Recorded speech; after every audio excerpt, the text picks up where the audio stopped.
Hello everyone, welcome back to the online help guide. I'll be showing you how to set a sleep timer on Spotify in this video. Let's get started. Open Spotify on your device first. Search for any songs, playlist, or album that you want to listen to. Tap on the song. Once you get in this page, tap on the three dots at the right side below the album cover. Scroll down, tap on Sleep Timer.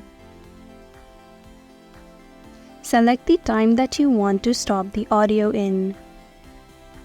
Now the sleep timer is set. The audio will automatically stop after the time you just set is over. And that is how to set a sleep timer on Spotify.